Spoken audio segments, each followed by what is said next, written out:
Olá, seja bem-vindo a mais um Toda Beleza. E o assunto de hoje vai ser mitos e verdades sobre varizes. E para isso eu trouxe a doutora Priscila Narras. Tudo bem, doutora? Tudo, e você, Amanda? Tudo bem, é um Obrigada prazer por estar aqui. Ah, prazer é todo meu. E ela, gente, ela é cirurgiã vascular, né, doutora? Isso. Explica um pouquinho de você pra gente. Olha, o cirurgião vascular, ele se forma em medicina, faz uma residência na especialidade de cirurgia e depois uma especialização em cirurgia vascular. E nós estamos aptos para tratar todos os problemas da circulação periférica, que não diz respeito ao coração nem ao cérebro. Essa é a função do cirurgião vascular. Ah, muito legal. E agora vamos, né, para os mitos e verdades sobre varizes. Doutora, deixa eu te perguntar, todas as veias visíveis, elas são varizes ou não? Isso é um mito. Por quê? Porque as pessoas que são muito clarinhas têm as veias visíveis e nem por isso é uma veia varicosa. Para a gente dizer que a veia é uma variz, ela precisa estar dilatada e tortuosa. Então, não obrigatoriamente uma veia visível é doente. Ah, então nem sempre vai ser uma varize, né? Sim. E nem sempre vai precisar de cirurgias também. Também não. Muitas pessoas, as meninas mais clarinhas, ela tem toda a rede vascular superficial visível. Então não é a tonalidade da pele. Sim. E o anticoncepcional, ele causa varizes ou não? Ele não causa. Ele piora quem tem. Então, é muito importante a gente saber essa diferença. Porque muitas vezes a paciente fala assim, não quero tomar pílula anticoncepcional. Ainda hoje, as pílulas são de microdosagem, então a paciente é submetida a uma menor dose de hormônio com menor índice de efeitos colaterais. Agora, para ela desenvolver mais varizes, em detrimento do uso do anticoncepcional oral, ela precisa ter uma predisposição para ter essas varizes. Sim, então a varize, ela é genética? Ela pode ser genética? Sim, isso é uma verdade. Sempre a paciente, para desenvolver varizes, ela tem uma predisposição genética. É claro que existem casos, exceções. Por exemplo, o trauma também pode levar ao aparecimento de varizes. Então, por exemplo, eu tomei uma bolada na perna, ou eu fui atropelada, ou eu tive uma trombose. Então, secundariamente a esses eventos, a paciente pode vir a desenvolver varizes. Mas de forma espontânea, tem que ter a predisposição genética. Sim. E uma outra dúvida, assim, que a gente ouve muitas pessoas falarem, eu operei e as varizes voltaram depois. Isso é mito ou é verdade? Isso é uma inverdade, digamos assim, porque veja, as varizes, elas são do sistema venoso superficial, então são veias que formam redes na perna. Quando as varizes são operadas, elas são retiradas do organismo. Não dá para aquilo que foi retirado voltar no mesmo lugar. Mas o que acontece? As veias que ficaram na perna da paciente são as veias boas, que não foram retiradas. Mas a paciente continua a ter a predisposição genética. Isso nem o médico, nem o remédio vai mudar. Sim. Então, ela continua sendo uma paciente predisponente a desenvolver. Com o passar dos anos, aquelas que ficaram, que eram boas, submetidas à tendência genética, podem se tornar varizes. E daí não são as mesmas, são novas varizes. Então, daí são novas varizes, né? Exatamente. Se a paciente não operar, ela vai ter as novas e as antigas. É verdade. E uma outra dúvida que eu acredito que muitas mulheres tenham também, e é uma pergunta que a gente sempre ouve, é se salto, calça jeans apertada, né? Se subir escada, se isso também causa as varizes. Então, não. Isso é mito mesmo, e é uma coisa que vem muito antiga, esse lance de escada, Amanda. As pacientes muitas vezes chegam no consultório e falam assim, eu tenho varizes porque eu trabalhava no local que eu tinha que subir e descer a escada o tempo inteiro. Daí eu explico o seguinte, você tem esse tanto de varizes e se você não subisse e descesse a escada, você teria mais. Sim. Por quê? Porque o exercício físico, ele predispõe a melhorar a qualidade vascular da paciente, o bombeamento sanguíneo dentro das veias. E o melhor exercício físico para prevenir varizes é o step, que nada mais é do que a escada. Então, o exercício físico é muito bom.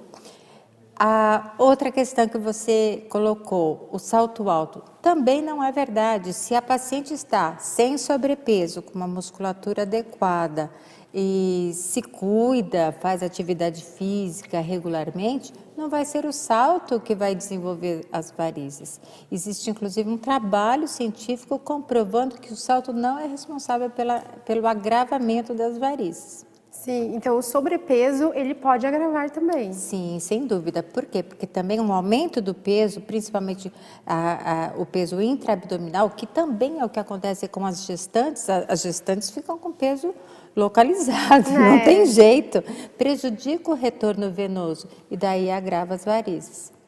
Uma outra questão que você colocou, Amanda, a calça jeans apertada. Não tem nada a ver isso, gente. O que acontece é o seguinte, se coisa apertada na perna fizesse mal, então como é que iria usar meia elástica? É verdade Não é mesmo. verdade? É Então a gente tem que fazer as comparações. O que é prejudicial são aquelas calças sem nenhum tipo de elasticidade que muitas meninas usam, que quando dobra a perna forma um garrote no joelho. Pressionando ali. Então, prende a circulação e daí pode acarretar um inchaço periférico. Então, ela sai com uma calça skinny, sem ser stretch, super dura, ela fica sentada de índio o tempo inteiro, a circulação fica presa no joelho, ela vai terminar com inchaço. Sim. Então, a menina sendo bem orientada, ela vai saber se cuidar, vai dar para usar calça justa, vai dar para fazer tudo que ela tem vontade. Ai, que legal.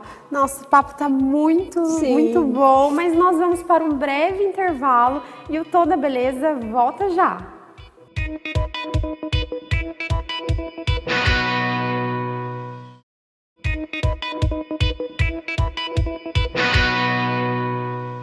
Olá, Toda Beleza está de volta e o assunto de hoje é mitos e verdades sobre varizes, com a doutora Priscila Narraz.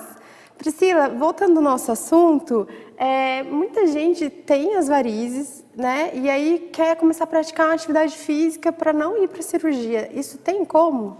Então, Amanda, veja, os exercícios físicos são fundamentais para dar uma melhora na circulação, proporcionar uma melhora. Porém, o fato dela começar a desenvolver atividade física pode melhorar a sintomatologia. Então, por exemplo, tem muita dor nas pernas, tem cansaço, tem às vezes inchaço no final da tarde. E ela começa a fazer uma atividade física, melhora os sintomas. Então, melhora a circulação, passa a não ter mais inchaço no final da tarde, ela se sente com as pernas mais leves, aquele sensação de peso não acontece mais. Porém, o que acontece? As vezes que já estão doentes, que já são varicosas, elas continuam lá. Visíveis, palpáveis, tortuosas, porém sem sintomas. Então, uma coisa é diferente da outra. Eu não vou me livrar da cirurgia com o fato de fazer atividade física. Eu vou me livrar dos sintomas, que é muito ruim, com né? Com certeza. Até porque muitas mulheres sentem dores, né? Por conta da varize também. E outra questão é, cera quente, ela causa varize também na hora da depilação, quem depila há muito tempo, isso é mito ou é verdade? Isso é um mito, Amanda, porque assim, como eu falei no primeiro bloco, o trauma, ele é responsável pela formação de varizes quando ele é muito intenso. Porém, a depilação com cera quente não é o suficientemente forte o trauma para desenvolver varizes, nem pelo trauma e nem pela temperatura, porque a temperatura nada mais é do que próximo a quando a gente está debaixo de um sol escaldante na Bahia, não é verdade? Então, porque se fosse acima dessa temperatura, a gente não aguentaria. Então, nem pelo trauma da depilação, tampouco pelo aumento da temperatura, ela não é responsável por isso. Ela não é responsável, então é a genética então pode mesmo. depilar, viu, pode gente? Pode depilar, sem medo. Sem medo. entendo. O que a gente também ouve falar muito é a questão da safena, né?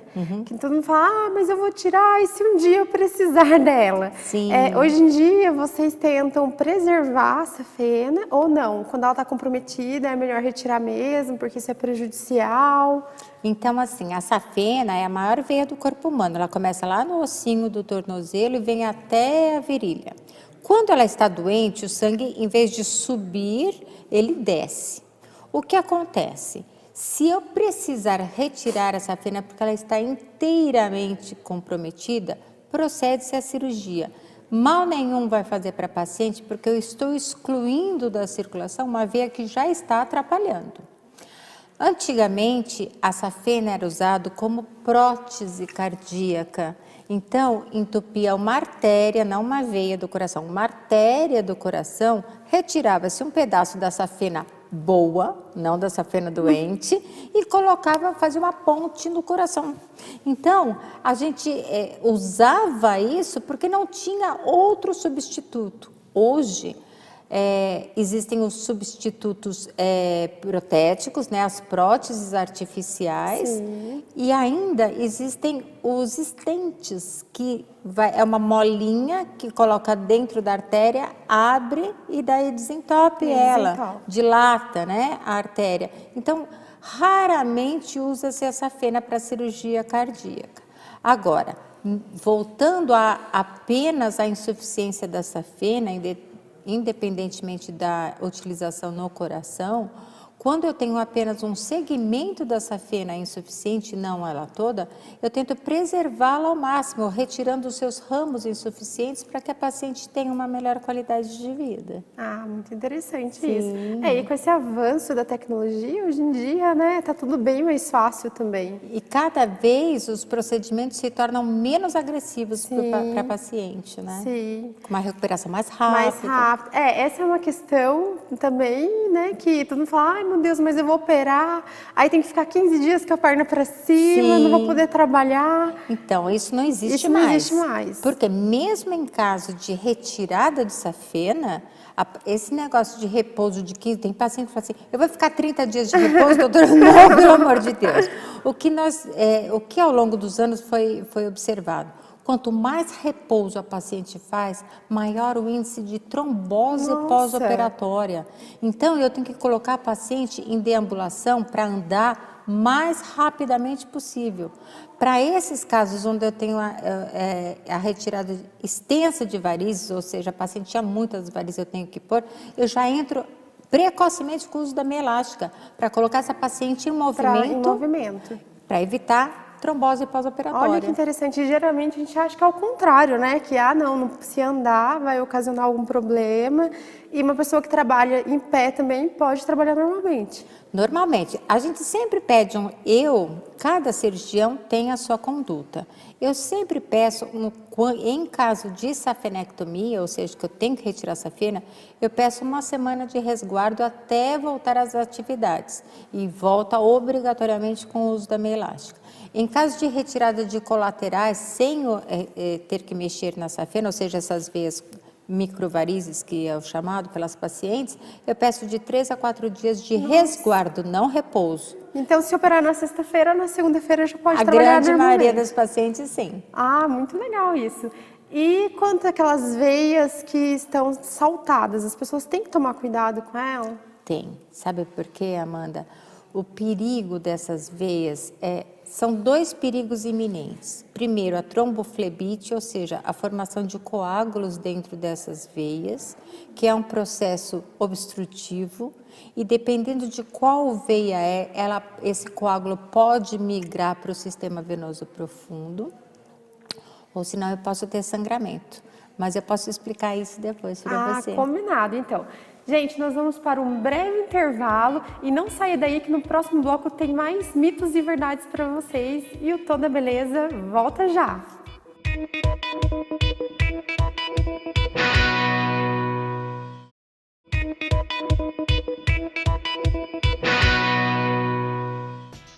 Toda Beleza está de volta e agora nós vamos voltar falando sobre as varizes saltadas, né, doutora? Isso, que a gente estava comentando no último bloco. Então, quando ela é saltada, tem dois perigos iminentes. A trombose superficial, que é a tromboflebite, que quando migra para o sistema venoso profundo pode acarretar uma trombose venosa profunda e até uma embolia pulmonar, que é quando o coágulo vai para o pulmão. Então é grave. É grave. Então, são consequências, não é toda variz saltada que dá isso. E a segunda complicação é o rompimento dessa variz, nós chamamos de fleborragia. Por um pequeno trauma, ou mesmo porque a pele ficou muito fina em cima, ou porque tem uma ferida na perna decorrente dessa variz saltada, ocorre um sangramento importante. Então, muitas vezes a paciente fala, ou o paciente fala, eu estava no banho, doutor, eu fui lavar, não sei o que, rompeu e o banheiro ficou inteiro vermelho. Sim. Então, é o que acontece mesmo, o sangramento é importante. Então, a paciente tem que correr, tem que primeiro estancar o sangramento em casa. E essas são medidas que poucos pacientes sabem o que fazer. Colocam pó de café, colocam a toalha. Vão tentando resolver tudo em casa. Põe no Dr. Google. Exatamente. Mas assim, antigamente eles achavam que o café estancava a hemorragia, né? Então, quando sangra, sangra por um ponto. E para você parar um ponto de sangramento, você precisa de uma polpa digital. Então, tem que ter calma neste momento. Colocar o pé para cima. Então, pega a perna, bota a perna para cima, identifica aonde está o ponto de sangramento. Com uma polpa digital, aperta e segura. E fica segurando. E quem está com você, lava, joga água, não sei o quê, bota um curativo. Mas não adianta colocar uma toalha, porque a toalha só vai ficar embebida de sangue. Sim. Eu preciso de uma compressão no buraquinho de sangramento. Então, só um dedo já é necessário. Um dedo no lugarzinho certo. Vai estancar o sangramento, daí vai para o pronto-socorro, faz uma hemostasia certa, né? Sim, e quais são os riscos para a pessoa que não vai ao médico e faz em casa, estanca e deixa do jeito que está? Então, vai continuar propiciando novos sangramentos, né? Porque aquilo sempre vai ser um foco de fragilidade venosa que vai estar propenso ao sangramento. Então, isso vai se perpetuar. Certo. E as mulheres, elas estão mais propensas a ter as varizes do que os homens? Sim, Sim. Isso é verdade mesmo. Estatística confirmada pelos estudos mundiais, a proporção de desenvolvimento de varizes é de um homem para cada 3 mulheres. E qual que é a lógica para isso? São os hormônios? Os hormônios femininos, sim. Então isso é muito interessante. E quais são os exames que existem para verificar se temos varizes hoje, doutor? Então, isso é uma coisa muito importante você perguntar, Amanda. Excelente essa pergunta. Por quê? A paciente acha que eu preciso de um exame para dizer que ela tem varizes. Não preciso. O especialista, que é o cirurgião vascular, ele sabe fazer o diagnóstico no consultório. Existem provas propedêuticas de palpação, de percussão, que você faz no consultório durante a consulta médica, que você determina pela anatomia da veia, pelo desenho da veia, digamos assim, se ela está boa ou se ela está insuficiente, pelo sentido do fluxo que ela faz. Então, os pacientes falam assim, mas a senhora não vai pedir um Doppler para mim, que é aquele exame que se faz de ultrassom para ver a circulação? Eu examinei, não tem nada no seu exame clínico, por que eu vou pedir um Doppler? Né? Então, é que infelizmente nem todos os médicos têm muito tempo para examinar, o que é uma pena que isso aconteça. Um outro exame que eu posso fazer no consultório, e eu faço de rotina em toda a primeira consulta da paciente, é a fleboscopia. É um exame que você coloca uma luz vermelha na pele da paciente, numa cabine escura, e você vê as veias embaixo da pele desenhadinha. Então, ela lisinha ou ela zigue-zague, se é uma microvariz. E importante, se eu tenho microvarizes que estão alimentando os vasinhos, isso eu também consigo ver na fleboscopia. Tudo no consultório. Não preciso ir para o laboratório fazer ultrassom. Isso é ótimo, é bem mais prático também, né, para o paciente. E quanto às microvarizes, elas precisam também serem operadas ou não? Veja, as microvarizes, que são pequenas varizes, se elas apresentam, se elas são a causa de alimentação dos vasinhos, elas têm que ser retiradas. Porque se eu tenho uma microvariz alimentando os vasinhos, não adianta eu secar os vasinhos sem tirar a fonte de nutrição. Então, imagina que aqui é uma microvariz e daí ela solta os vasinhos na pele. Se eu ficar secando aqui e sem tirar a fonte de nutrição, eu vou ficar chovendo no molhado. Verdade. Então, muitas pacientes chegam e falam assim, doutora, já fiz 15 sessões aqui, não está sumindo nada. Eu vou examinar até uma microvariz nutridora. Minha querida, você vai fazer mais 30. Só e não vai adiantar, mesmo. e não vai adiantar. Muitas vezes, para as microvarizes, eu posso fazer a microcirurgia com anestesia local no consultório, ou eu posso fazer espuma também. Então, hoje também a gente tem mais uma técnica disponível. Ah, muito interessante. E essa espuma, todo mundo pode fazer? Como que funciona a Teoricamente, aplicação sim. dela? Uma grande indicação para a espuma são aqueles casos de fleborragia que eu te falei. Porque, normalmente, os pacientes que apresentam fleborragia, eles ou não têm condições de saúde para fazer uma cirurgia, porque ou tem pressão alta, ou tem problema cardíaco, ou não tem convênio, Sim. enfim. E a espuma é uma técnica que você pode fazer no consultório. Então, para aqueles pacientes que não têm condições de fazer a cirurgia, a espuma é excelente. E o princípio dela é o mesmo da cirurgia. É eliminar da circulação aquela veia que está prejudicando. Em relação às microvarizes, o processo da indicação é outro, a gente pode comentar também. Ai, que legal. Doutora, adorei nosso papo aqui hoje. Espero que você venha mais vezes. Virei. Quer deixar seus contatos? Priscila Narras, cirurgião vascular, é facinho de me achar no Google. Então tá bom. Espero que vocês de casa também tenham gostado. Um beijo e até o próximo Toda Beleza.